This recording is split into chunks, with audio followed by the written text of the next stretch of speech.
The Middle East has changed in the last few days like it never changed in decades. Here's what's going on.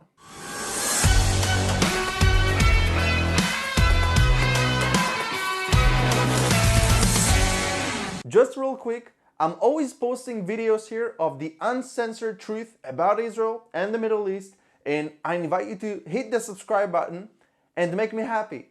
Last week, we heard about the historic peace agreement between Israel and the UAE.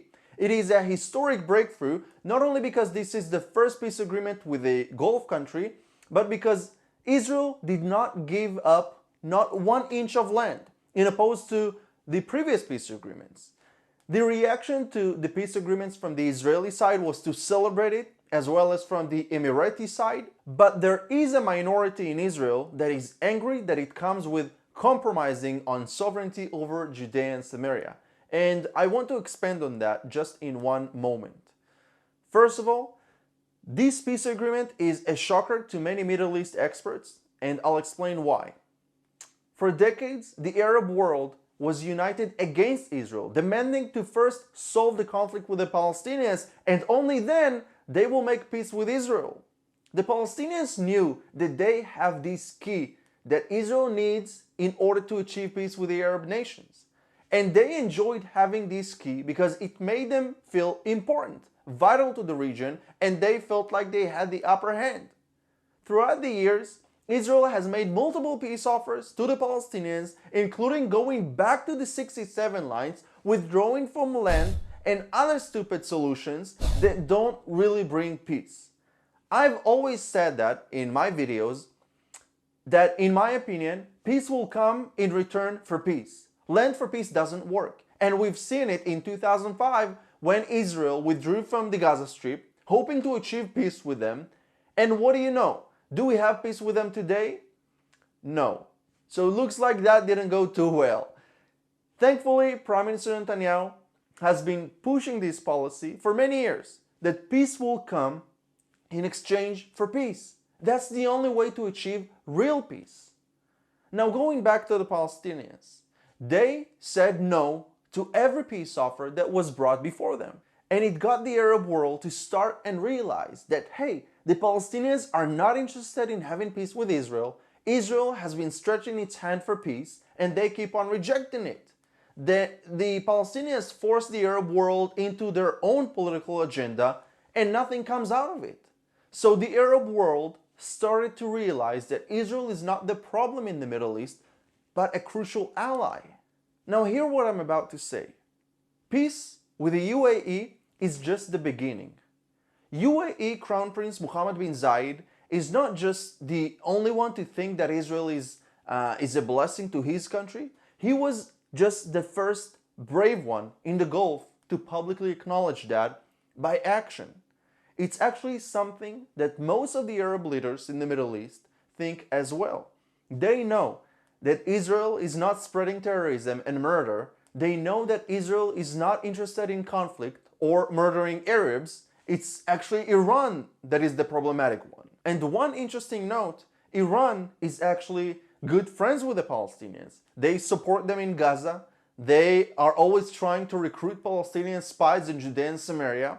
So if anything, this Iranian-Palestinian alliance is the core of the conflict and not Israel. The announced peace agreement caused more Arab leaders to stop being afraid of saying out loud that Israel is not their enemy. And that's a huge deal, because for decades, people in the Arab world were taught that Israel is the problem.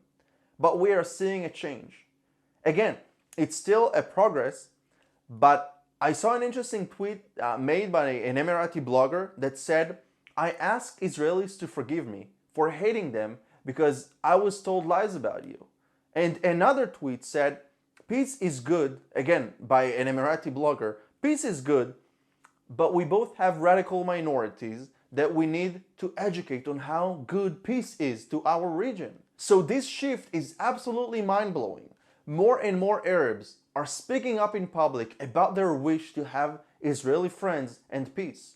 And of course, that makes the Palestinian leadership very, very angry, because they are radical, they refuse to settle with Israel, And that caused them to become irrelevant to the Arab world because they just don't want to live in peace, unlike most of the Arabs in the Middle East. I think that the Palestinians will come at some point back to the negotiation table with the Israelis if they want to stay relevant in the Middle East. Or the worst option is if they side with the Islamic regime in Iran that would surely embrace them, but not because they love them, it's only because they want to use them. Now, when you see Israelis, Arabs, and Iranian people united together against the Islamic regime in Iran, that's how you know who is the problem in the Middle East and why there is a conflict here. Iran is sowing terror, murder, and tries to dominate the Middle East with its fingerprints in Iraq, Yemen, Syria, Lebanon, Gaza, and its aggression in the entire region. The Middle East could become such a better place without the Islamic regime in it. In a future peaceful Middle East, terrorists have no place in it. And that's why they are angry with the Israel-UAE peace agreement, because they know that their time is even more limited. That's why Erdogan is mad. That's why the Ayatollahs are mad. That's why the Palestinian leadership and others, because they don't want peace. They hate peace. But this peace is literally changing the entire Middle East, because now more countries want relations with Israel. The Lebanese president said that he's open to discuss normalization with Israel. That's absolutely huge, considering the fact that a former Lebanese prime minister said that Lebanon would be the last country to make peace with Israel. Bahrain welcomed the peace agreement, and reports are saying that we can expect a peace agreement with them as well in the coming year. Oman also welcomed it, and not only that, the foreign minister of Oman spoke with the Israeli foreign minister, and the two promised to work together towards normalization. Sudan just said that they have no problem with normalizing the relations with Israel as well. That's also huge. Morocco, that is located in northern Africa, also showed interest in normalizing the relations.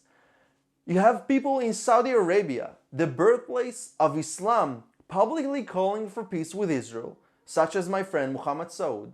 Friends, we are witnessing history happening before our eyes. When I say Israel is a blessing to the nations, it's something that Arab nations understand perfectly, and perhaps even far better than some of the European countries like Sweden and the Dutch government that prefers to side with radical Palestinians. Now, some Israelis and some of you guys said that if this peace agreement comes in exchange for not annexing Judea and Samaria, then it's not worth it. And again, I say annexing because here's my opinion. I think that making peace with the Arab world is far more important than to play games with the Palestinian Authority over Judea and Samaria. Why? Because I have said it before.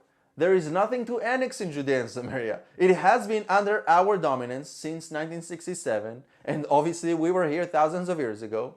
So this title is not going to change a lot. It's already ours. But making peace with the Arab world is changing things and making the entire world a better place, not just this region. And I mean, right after this peace agreement, Israeli companies signed a deal with Emirati companies to join forces on research for a COVID-19 vaccination. I mean, this peace is a blessing to the entire world. So yes, I think it's more important. And plus, it's not giving up on anything. Because right now, the declaration of sovereignty over communities in Judea and Samaria has been postponed, not cancelled.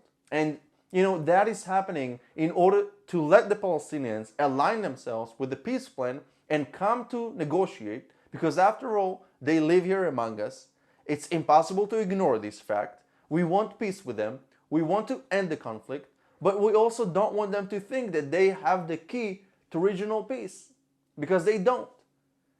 I'm really curious to hear what do you guys think about this postponing the annexation in order to make peace with the Arab world. I want to hear what are your thoughts on this. I know that we can expect more interesting things to happen in the region, and it's definitely going to affect your lives too, because a partnership between Israel and the Arab world is going to bless the entire world. We have great partners here in the region that are focused just like us on fighting terrorism together and making great things together. So I'm super excited, looking forward to read your comments too.